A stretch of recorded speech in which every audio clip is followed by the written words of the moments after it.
What is a cybersecurity sales professional? In this video, you're going to learn about the cybersecurity sales professional role. So we'll talk about an overview of the job and what to expect.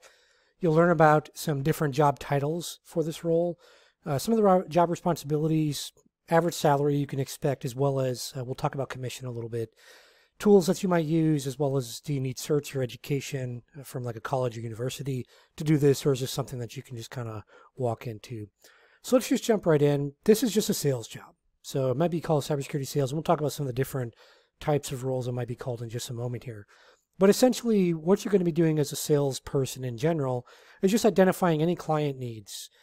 You're going to build relationships with prospects, as we call them, or potential clients, as well as current clients, to basically just try to sell existing clients more things that they need and trying to close those prospects into actual deals. And as part of that, you'll use some negotiation skills. So essentially, you're that person, whereas if you've watched the sales engineer video that we have on the channel, or if you know what a sales engineer does, understand that a sales engineer is that more technical expert that's designing those solutions for the prospect or the client. Whereas as a sales professional, you're kind of managing that entire sales process. So you don't have to be technical for this role, but it does help, obviously, if you're trying to sell cybersecurity products or services, that you do understand some of the terminology and some of the technical stuff, because it will help you have those better conversations with potential clients. So again, really at the end of the day, as a sales professional, you're looking to really build those relationships with potential clients, understand their needs, and then present solutions. Now, if you've been on social media in any amount of time, you've probably gotten some sales pitches, especially depending on what type of job title you put on there. The problem with that is a lot of those people just kind of blast out their sales pitch to everybody, and that doesn't work. You see, those people don't actually close many deals. What you need to do if you decide to go down this path of sales is really focus on, number one, building relationships. Relationships are the currency of life. And then number two, really understand, does your prospect even need what you are selling? The more you can identify if they even need it, and maybe they're not the right fit right now, maybe 6 months from now when they've finished some projects, that might be the better time. So you say, hey, it sounds like you got a lot going on right now. Let's touch base maybe in 90 days or 6 months. Just kind of see where you are and see if it's the right fit at that time.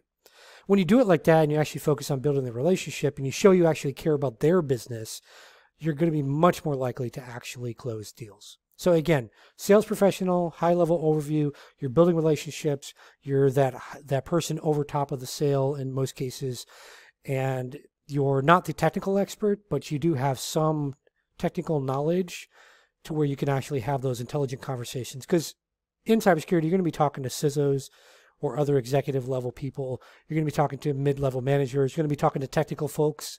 So let's say the sales engineer isn't available to jump on the call.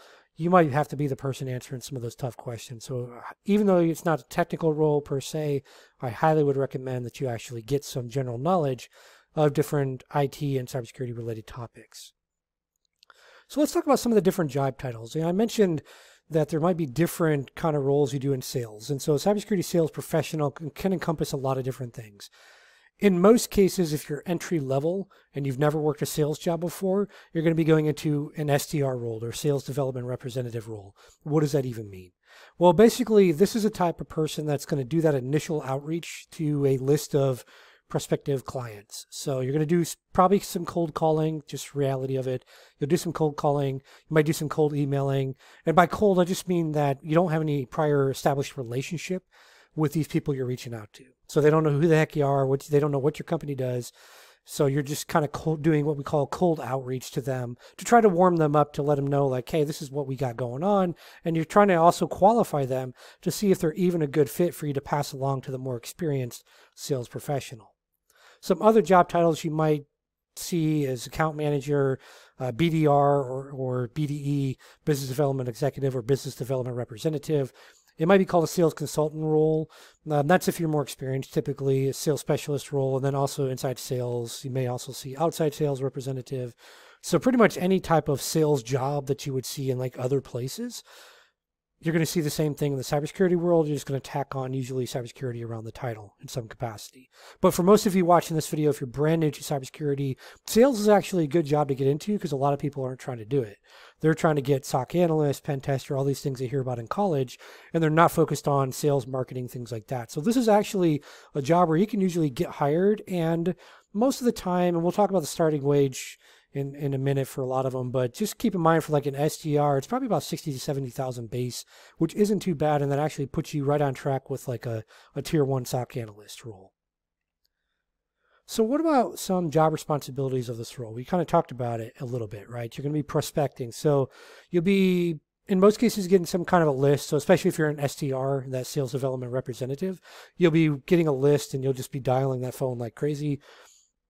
And if you're not, or if you're kind of doing a blend of those roles, depending on the size of the organization, you may also be doing the actual prospecting yourself. So you may be having to research these potential clients, identify what needs they might have based on their industry, based on any regulatory things they're bound to, based on similar businesses that maybe you've worked with in the past, that you could say, hey, this company X had these needs, so we're pretty sure that all companies in that space are going to have similar needs. You'll, of course, craft a sales pitch. You'll be involved in what's called the SOW, or statement of work. Essentially, that's just a contract. So once you've gotten to that stage of you've identified problems, you've figured out solutions, everyone's happy, the prospect is now wanting to be a client, you'll be involved in that SOW process, and you'll be the one that actually delivers that. Now, of course, there's other teams involved, like legal and other internal teams on that, especially around product development, product management, but you'll be kind of the head honcho to deliver that to the client. As I mentioned before, you're going to be focused on building relationships, and really you want to have, we call it solution selling, basically have a focus on solutions for the client. So what problems can you help them solve? That's really the end game here. The more you can build a relationship, the more you can help solve their problems and focus the attention on them and their business and their needs, the much easier it is to actually sell. You don't, and oftentimes you don't even really have to try to sell. You just have to say, okay, how do we move forward? Who else do we need to bring in on this contract or whatever? It's very easy once you focus on those two main things. Number one, build relationships, and number two, keep a focus on selling solutions and solving those problems for them. And then, of course, as part of your job responsibility, you're going to have a quota. So quota just means you've got to bring in a certain amount of dollars, or we'd like you to bring in a certain amount of dollars. So as an example, this typically in most companies will work as a 10x on your salary. It really depends on the company, but in most companies, that's what it is. So as an example, let's say that the company says, hey, Kristen, we're going to give you $100,000 base salary, and then they're going to say your quota is $1 million. So basically that's a 10x on your salary. And so they want you to bring in not 100 million, but $1 million of business into the organization. Of course, percentage-wise, you're going to have to build what's called a pipeline, which has a lot more money in the pipeline, let's say a $20 million pipeline, because a lot of those deals may not close. And so you might end up at the end of the year with that $1 million because you build a huge pipeline of that. Now, with that being said, the vast majority of sales professionals never meet their quota. Like some of these companies just set a ridiculous quota. It's just not attainable unless you kill yourself. So general rule of thumb, 70-80% of your quota typically means you're going to stick around because you're closing enough deals. If you're not closing many deals, you're probably not going to last long in sales, just to be honest with you. So just keep that in mind, that when you're starting out, you may not close a lot of deals, but as you grow your career, it's kind of expected that you're going to be able to bring in deals and bring in larger deals, even though the cycle on a larger deal is going to take longer. As an example, let's say you're closing a $5,000 product. You could probably just close that today on 1 or 2 calls. However, if you're trying to close a $20 million deal, that's going to take probably at least a year, maybe 2 years. There's going to be a lot of moving parts involved in that, a lot of departments at the organization, a lot of departments in your company to close that size of a deal. But that's a pretty large deal, and your commission on that is probably going to be at least a couple $100,000. If not, depending on your company, it might be low millions on that size of a deal, like a $20 million deal. So it can be very lucrative, which leads me into our next point of salaries. So as I mentioned, the SDR role is kind of that entry-level sales role. So that's going to be around the 60 to 70,000 base here in the U.S. Of course, that varies based on where you live. And then going up from there, some companies, well, actually most companies will have some kind of a commission structure. When you're in an SDR role, it'll be a lot less commission than if you're like in an actual like account executive or other type of sales role, because the SDR is more salary and less commission. The other roles are more commission and less salary. So just keep that in mind. So you may get an offer, for example, of a base salary of like $70,000 to work like an account executive role, but the commission structure might allow you to earn up to like $200,000 or $300,000. So as long as you're performing and closing deals, you can earn quite a bit of money in sales. In the UK, 35,000 to 70,000 pounds starting out, and then India, 500,000 to 1 million rupees. So common tools, not really any technical tools at all as far as like, are you going to be hacking things? No, not in sales, right? You're just going to be hacking relationships essentially. So the software you're going to be using are going to be things like CRMs, and that's just customer relationship management system. So basically what the CRMs allow you to do is kind of manage the relationship of where the customer is in the pipeline. And so this would be allowing you to do things like tracking leads and seeing like, okay, where are they at? Are they looking like they might close? Are they early in the process? Or have we provided information about our product or service and how it can solve problems? And are they now just taking that information back and they're negotiating internally? Like, where are we at in the process? So that's what a CRM allows you to do, is just kind of manage that entire process of the sales cycle. Competitive intel, so just kind of figuring out like what competitor products are out there, analyzing those compared to yours, seeing what their pricing is.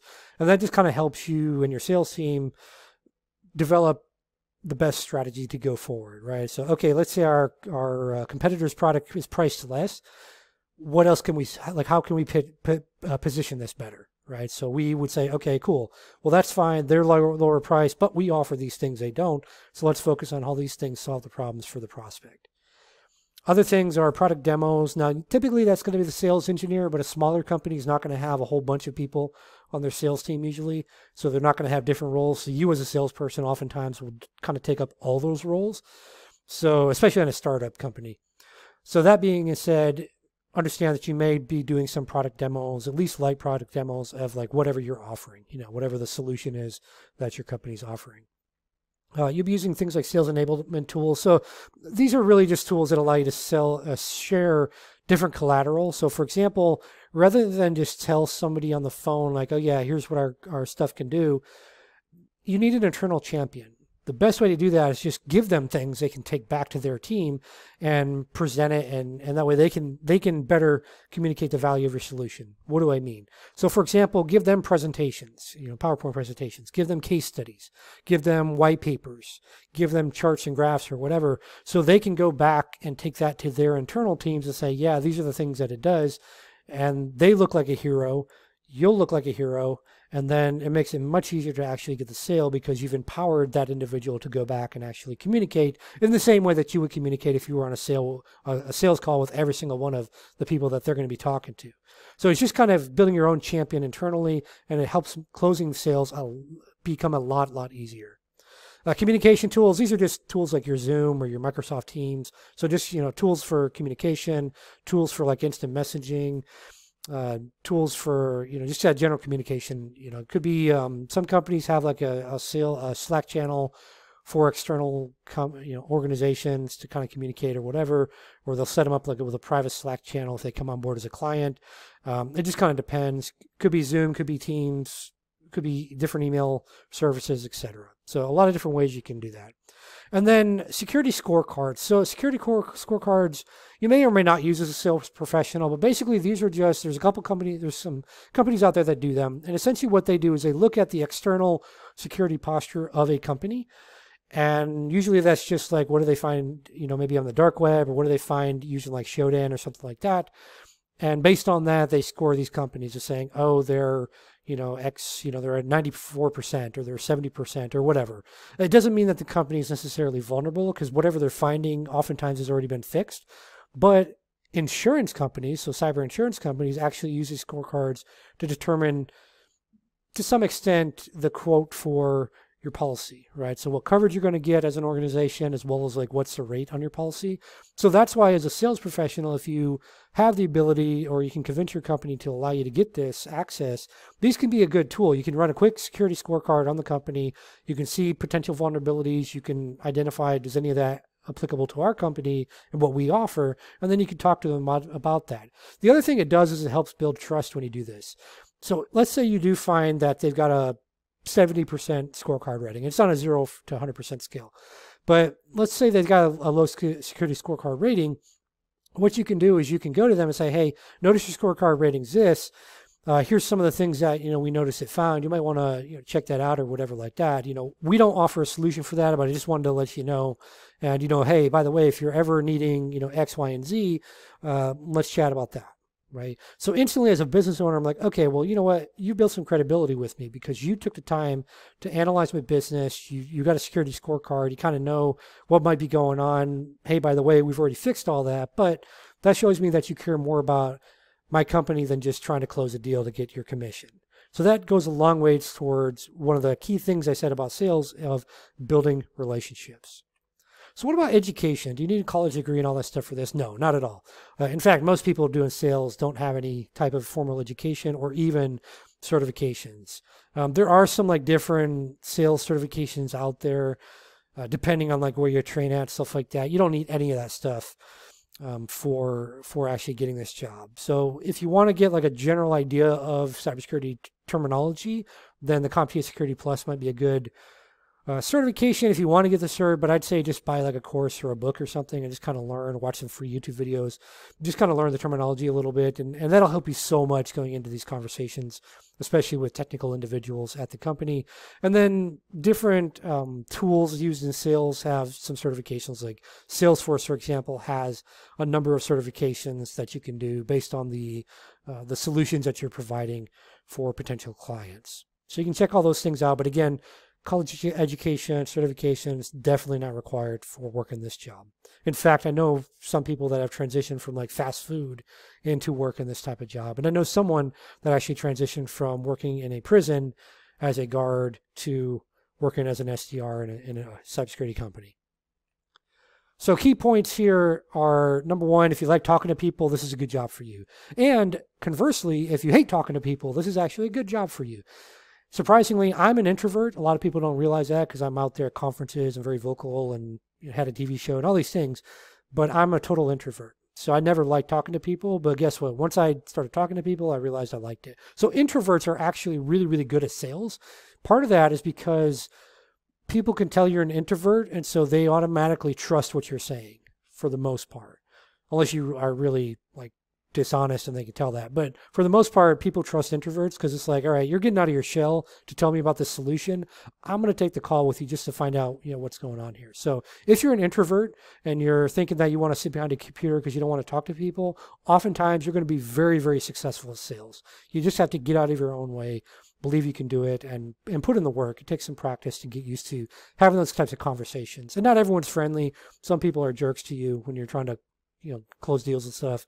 But just know that most people are friendly. Most people try to be nice and encourage you and stuff like that. Very good compensation. So if you're trying to really fast track your position in wealth overall, sales is a really good role for you. And then the other thing I'll say about sales is even if you start out in sales and you want to go to a more technical role later, sales itself will help you so much in negotiation with other teams and negotiating budget and things like that. So building your sales skills can be so helpful to you in your long-term career. And as I mentioned before, don't have to be technical to do this role. So if you're not technical right now, rather than you spend like a year trying to get your technical skills up, you can go get a job at like, Splunk or some other, cybersecurity related company in a sales role and work your way up from there because they're going to train you on all their stuff. So you're getting free training to learn, let's just say Splunk or Trend Micro or whatever, to learn all the products because you're going to be selling them. So you're getting free training on all their stuff that you otherwise couldn't have access to. It's just kind of a win-win, right? So I highly recommend you check out sales roles, explore them. I think you'll really like it for the vast majority of people out there.